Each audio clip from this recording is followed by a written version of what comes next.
Hello, and welcome to Take Yourself to Work, the podcast about finding success without losing yourself in the process. I am your host, Jay Collier, also go by Bird, founder and CEO of Birdhouse Publishing, a subsidiary of Birdhouse Enterprises. And this is our podcast. So I just want to give a little background about the podcast, what we do, why this even exists for people who are new to my channel. I was a litigating attorney for 15 years in the state of Texas, and I absolutely loved it in terms of the work.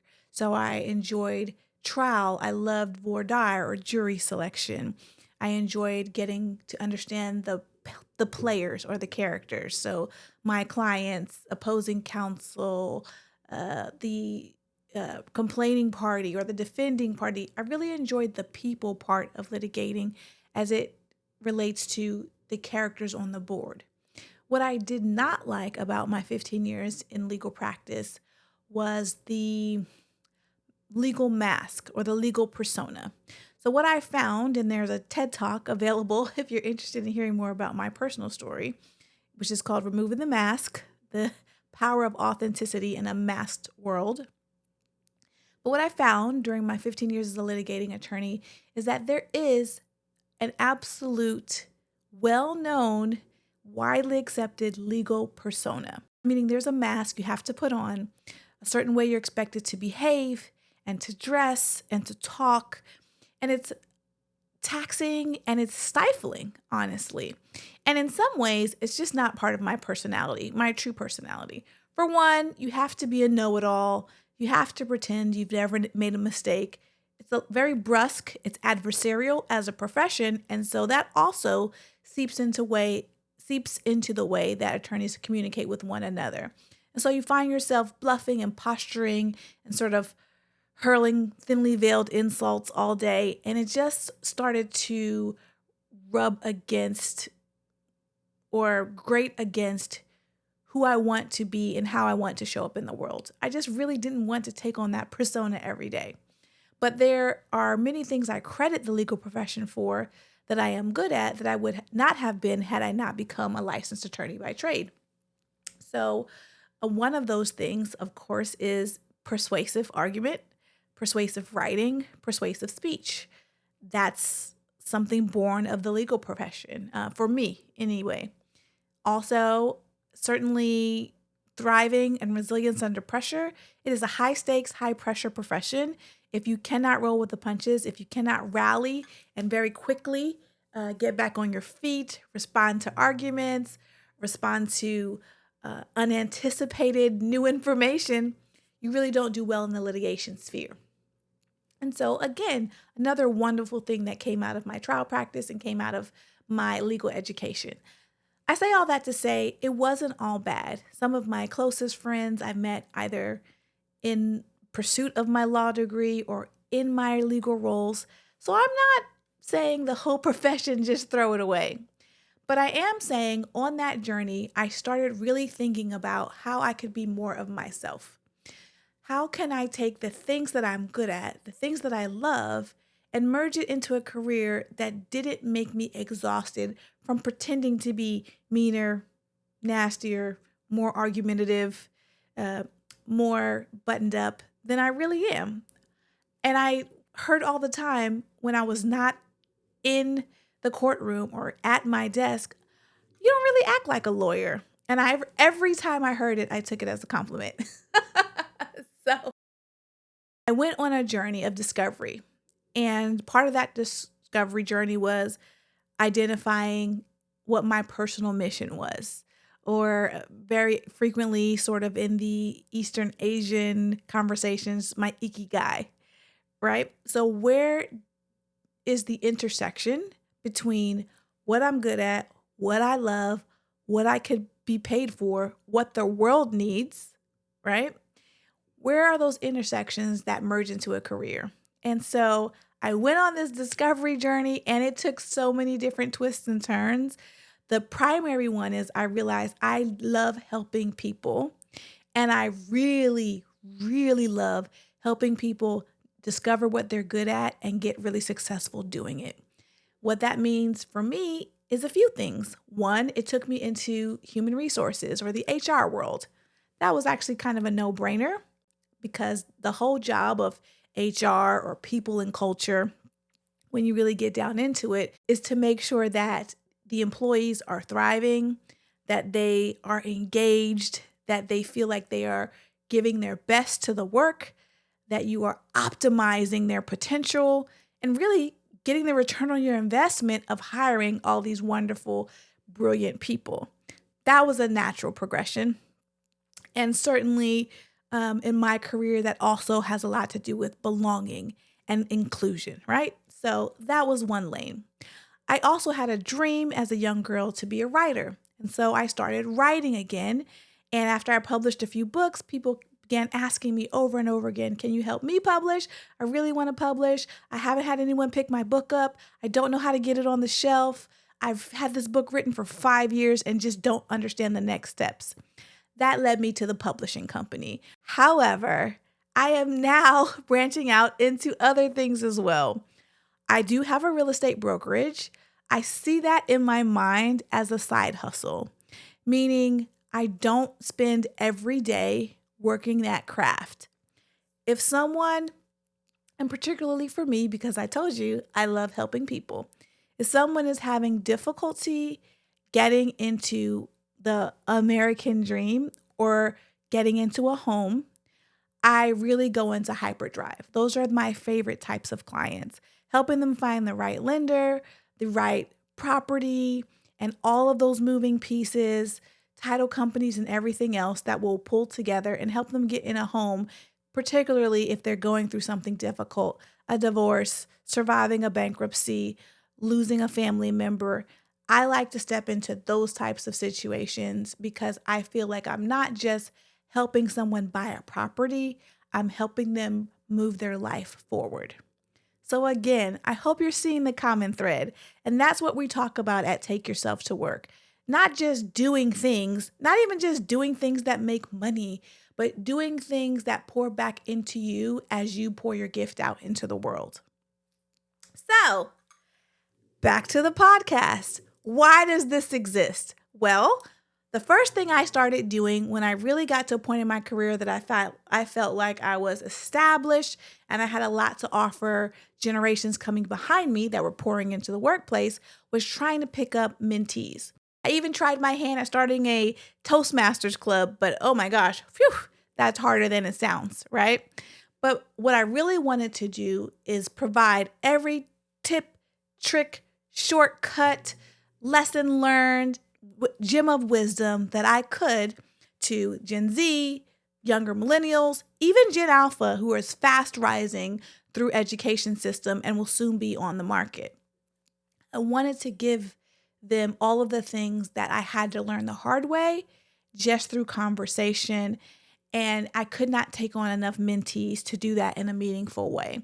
1 or 2 a year was actually pretty much all I could swing. And even at, the office, a few early careerists can come sit in your office and ask you questions, but your day is so busy. This podcast is my dedicated way to bring on the kind of guests who have done it, are doing it, have learned from it, have mastered it, and make them super accessible to individuals who are looking for that marriage of passion, purpose, and let's be honest, money making. So that is Take Yourself to Work. Emphasis on self, taking your individual, unique skills, brilliance, personality, everything, and turning them into your superpower at work. Not leaving them at home, not taking them off like a jacket when you get to the office and pretending to be someone else for 8 or 9 or 12 hours, but taking what makes you you into work and letting that catapult your career into the stratosphere. That's the point of this show. So I hope you will hang out, come along with us, and find your joy, your ikigai, your passion that you have, and your gift and your area of genius that you can offer to the world. How can you find us? 1, we are on YouTube in long form. So if you want to watch the full episode, please watch it on YouTube. Secondly, we take the most impactful clips we can find and we put them on TikTok, So I am Take Yourself to Work, or TYTW, on TikTok. And I'll post that above me somewhere in this video. We are also on Instagram. Our Instagram thread has a ton of book tips and author tips in it as well, because that channel on Instagram was born as a author support services page. But we are just really introducing more and more career tips and advice there. And then finally, we're on Threads. Shout out Threads. It is the kinder, more chill version of that other app. And I enjoy my time there. We don't post a ton on Threads because we really haven't leaned into the platform, but I read a lot on Threads. So if you have a question and you wanted to make it to so if you have a question about your career or your workplace journey and you want it to make it to the podcast and get answered, the easiest, fastest way is to ask us the question on Threads. Tag us, and we will answer your question on the very next episode. You can expect a new episode every month, and we are responsive to the comments across all 4 platforms, and we will respond. Okay, 5 fun facts about me. Let's see. Things people don't guess, but once I tell them, they say it makes sense. 1, I used to be an on-air DJ on a hip-hop radio station.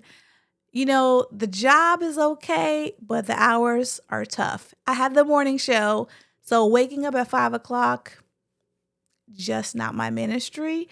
I loved what I learned, and I absolutely loved getting to go to so many free concerts and meet so many artists who I was already fans of. But yeah, that 5 a.m. wake up was taking me down to my studs. What else? Fact number 2, I was also a collegiate cheerleader. You'll learn the more you hang out on this show that my approach to life is try it. I'll try almost anything once, almost anything legal once. And if I like it, I'll do it again. And so I did do cheer in college. If I find a picture, I'll throw it up here so you can see me. I was a flyer. I didn't weigh anything. I was very small then. So I was a flyer. Now let's see. Fact number 3. Fact number 3, I always wanted to be an opera singer. No lie. I think I must have been in 2nd grade, and my father had a record of Marian Anderson that I was playing into the ground, and it convinced me that I could be an opera singer. My favorite aria is probably Costa Diva. My favorite duet is Lakme, or the Flower Duet. And so in the back of my mind, if all else fails, I'll go back into the vocal space and try to make myself an opera singer, I guess. I don't know. I do love to sing. I'm not the greatest singer, so don't get me to line on this app, but I do love to sing. I can absolutely carry a tune. Oh, that takes me to fun fact number 4. The only reason I can sing probably is because I'm a PK. Who saw that coming? So you know how it goes. Preacher's kids, we have to learn to do everything. So in an effort to make sure that I was contributing, as all PKs must contribute to the forward momentum of the service, we always sang, my sister and I. I played the drums. I've played the bass guitar. We took piano lessons. I was not nearly as good as my sister, but you know, I can hit some chords. So that's fun fact number 4, preacher's kid. And fun fact number 5, which probably irritates some of my close friends and family to no end, is that I love eating ASMR. Not just eating. So let me pull that back some. It's not that I just like all eating sounds, but what I do enjoy is cracking gum. So not just chewing gum, but that cracking that, you know, our moms and grandmothers could do way back in the 60s and 70s, where it's constantly popping. I love that sound. I also really like the sound of typing on a keyboard. If you can combine those two together, I'm in love. Get a little gum cracking and a little typing. It sounds like front office secretary in 1982. That's my zhuzh, right? So I like gum popping front office secretary core. I love that sound. But I don't sleep to it. If it's sleeping, my favorite ASMR sound is absolutely rain. I love the rain. I hate to have to be super productive when it's raining because I feel like the rain is your permission to read a good book, write a good book, or take a nap. That's what the rain is for on God's green earth. But apparently, no one else knows that. And so we have to go to work and be productive during the rain. But that's not my preference. So now you know 5 fun facts about me, and you know a little bit more about the podcast. If you'd like to be a guest on our podcast, we do have a podcast intake form. You can find it on our website, which is www.birdhousepublishing.com. You can also reach out to us, info@birdhousepublishing.com, and we will shoot you the intake form. We do ask for your grace as we review the forms that come in to make sure they align with the purpose and the mission of this podcast, and then to allow us to schedule. We offer in-person and virtual appearances. So if you are out of state, but you'd still like to talk about your career journey and what you're doing now and how you pursued your passion, we can absolutely get a virtual podcast set up for you. So talk to you soon. Can't wait to see you again. Like and subscribe, smash that notification button, and we'll be seeing you soon. Remember, it's not about just finding success, but finding success on your terms. Take yourself to work.